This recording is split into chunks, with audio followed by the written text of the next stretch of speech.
Wall glides are a great exercise to address both mobility and stability issues of the shoulder. And who couldn't benefit from that after breast cancer treatment?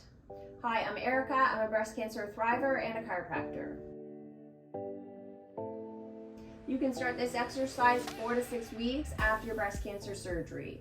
There are 3 different options to choose from and a few different variations if you have limited mobility. Let's start with your back to the wall. Set yourself up so these body parts are touching the wall. Starting from the bottom, your heels, butt, mid-back, elbows, back of your hands, and your head. It's not necessary to have your lower back touching the wall. Slide your arms up and down, keeping all points in contact with the wall. That's the tricky part. You'll likely feel some good activation in your mid-back area and your shoulders. Repeat this motion 10 to 15 repetitions. There's some really common errors that show up with this variation. The first is raising your shoulders up too high. If you're feeling most of the tension when you do this exercise in your upper trap muscle, then this is likely what's happening. To fix this, think about engaging the muscles between your lower shoulder blades so your shoulders don't migrate up to your ears as much. It is normal to have some movement up of your shoulders, so you shouldn't expect that your shoulders should stay down the whole time as you're moving your arm up, but you just want to limit the amount that they're raising up. The next error is more of a mobility issue where you can't get your elbows or back of the hands on the wall. Or if you do, you're straining to get into that right position. There's 2 variations to address this. The first is walking your feet out from the wall.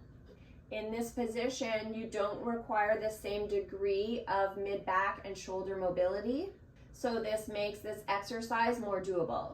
As your mobility improves, you can just simply walk your feet a little bit closer to the wall. The second variation is doing it with straight arms. You would start with your arms close by your side and touching the wall. Then, like the bent arm variation, you would raise your arms up in an arc. How high you go depends on your mobility. Once you start raising your shoulders up quite a bit, that's the limit. Overarching your back goes along with the previous error with having a hard time getting your elbows or back of the hands on the wall.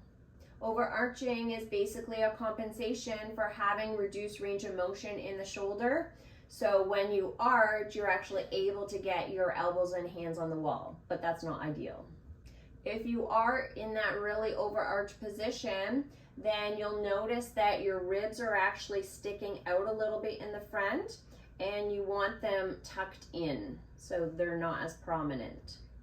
Some people will go a little bit further with their back position and tuck their pelvis under. It's fine to do this a little bit, but there's no need to be in that sort of full pelvic tilt position. How do you know you're in the right position?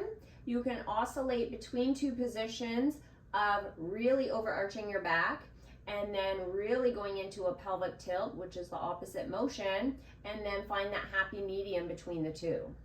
You also have the option to move your feet out from the wall like the last example.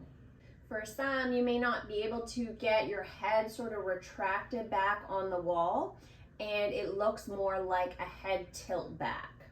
This tends to happen if you have more of a forward position with your shoulders and especially your head.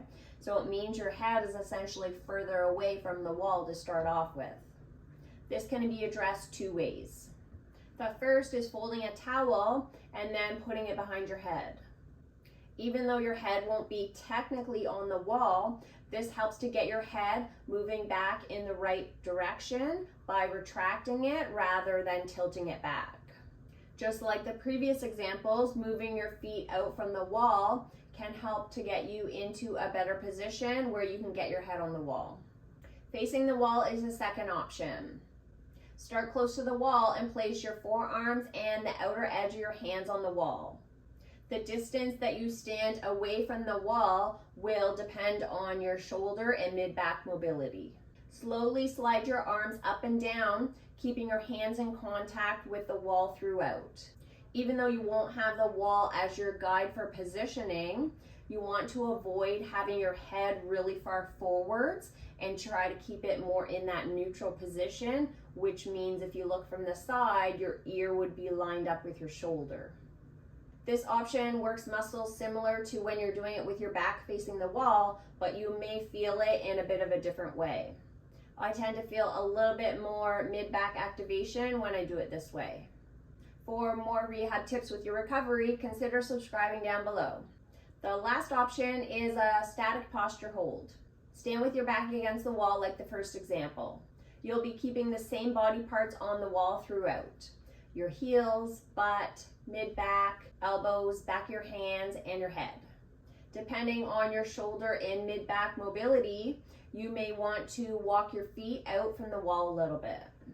Rather than moving your arms up and down, you can simply hold this position about 30 seconds to a minute. This exercise is deceiving because you'll likely feel it much more than you expect. If you're finding this position a bit too uncomfortable to hold, then you could try a straight arm variation and you would hold the same time, about 30 seconds to a minute. For variety, you could cycle through these different variations on different days. You wouldn't need to do all of them at once.